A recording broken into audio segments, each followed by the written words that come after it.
Assembly జరుగుతుంది. కనీసం ఈసారైనా అటు పాలక పక్షమైన ప్రతిపక్షమైన ఆంధ్ర రాష్ట్రానికి జరుగుతున్న అన్యాయం గురించి ఆలోచన చేయాల్సిన అవసరం ఉంది. ప్రతిపక్ష నాయకుడికైతేనేమి పాలకపక్ష ముఖ్యమంత్రి గారి జగనన్న గారికైతేనేమి లేఖలు రాయడం జరిగింది.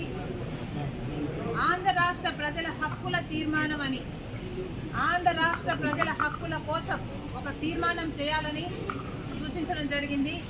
మేము ఎందుకు డిమాండ్ చేశామంటే ప్రత్యేక హోదా ఆంధ్ర రాష్ట్ర ప్రజల హక్కు కాబట్టి, పోలవరం ప్రాజెక్టు ఆంధ్ర రాష్ట్ర ప్రజల హక్కు కాబట్టి, మనకు రాజధాని సాకారం చేసుకోవడము ఆంధ్ర రాష్ట్ర ప్రజల హక్కు కాబట్టి గత 10 ఏళ్లుగా కేంద్ర ప్రభుత్వంలో ఉన్నది బీజేపీ పార్టీ, ఒకటే ప్రభుత్వమే ఉంది. అయినా కూడా ఒక్క సంవత్సరం కూడా మన గురించి ఆలోచన చేసింది లేదు.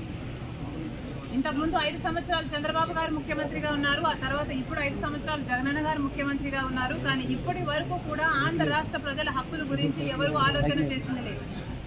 స్వలాభం కోసం ప్రజల ప్రయోజనాలను తాకట్టు పెట్టింది చాలు. కనీసం ఈసారైనా ఆంధ్ర రాష్ట్ర ప్రజల హక్కుల తీర్మానం అని ఒకటి అసెంబ్లీలో పాస్ చేయాలి. మనకు ఎందుకు ప్రత్యేక హోదా బీజేపీ ద్రోహం చేసిందో, మనకు పోలవరం ఎందుకు ద్రోహం చేసిందో, మనకు రాజధాని ఎందుకు ద్రోహం చేసిందో వీరన్నిటి మీద అసెంబ్లీలో చర్చ జరగాలి. ఈ తీర్మానాన్ని ప్రెసిడెంట్కు కేంద్ర ప్రభుత్వానికి కూడా పంపాలి అని డిమాండ్ చేశాము. దయచేసి ఈసారైనా పాలకపక్షము అటు ప్రతిపక్షము ప్రజల సమస్యల గురించి ఆలోచన చేయాలని డిమాండ్ చేస్తుంది కాంగ్రెస్ పార్టీ.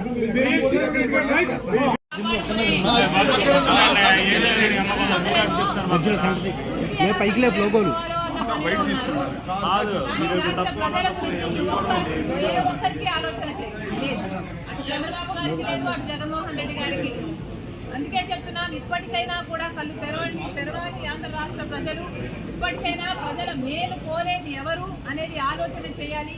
ఈ బీజేపీ తొత్తు పార్టీలైన టీడీపీని, వైసీపీని, జనసేనను ఇంటికి పంపించాలని కాంగ్రెస్ పార్టీని ఆశీర్వదిస్తేనే మనకు ప్రత్యేక హోదా మళ్ళీ సాధ్యమవుతుందని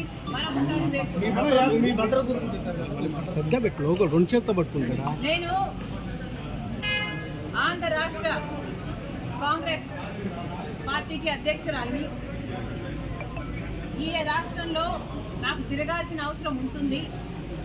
ఈ రాష్ట్రంలో తిరిగినప్పుడు నాకు భద్రత కల్పించాల్సిన అవసరము ప్రభుత్వానికి ఎంతైనా ఉంది. కానీ అవేవి పట్టనట్టు ఒక మహిళ అని కూడా చూడకుండా, అధ్యక్షురాలు అన్న ఇంగితం లేకుండా ఈరోజు మేము అడిగినా కూడా మాకు సెక్యూరిటీ కల్పించడం లేదు అంటే మరి మీకు ప్రజాస్వామ్యం గురించి చిత్తశుద్ధి ఉందా? ప్రజాస్వామ్యం ఇది అన్న ఆలోచన ఉందా, గుర్తుందా అని అడుగుతున్నాం. మీకు సెక్యూరిటీ ఉంటే సరిపోతుందా? మీరు పెద్ద పెద్ద కోటలు, పెద్ద పెద్ద గడిలలో కట్టుకొని మీరు బతికితే సరిపోతుందా? మిగతా వాళ్ళకు, ప్రజలకు భరోసా ఇవ్వాల్సిన అవసరం లేదా? ప్రతిపక్షాలకు రక్షణ కల్పించాల్సిన అవసరం లేదా? అంటే మా చెడు కోరుకుంటున్నారనే కదా దాని అర్థం.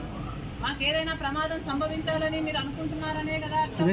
ప్రమాదాలు సంభవించడమే కాకుండా ప్రమాదాలు కల్పించే వాళ్ళలో కూడా మీ వాళ్ళు ఉంటారనే కదా మీరు చెప్పదలుచుకున్నది.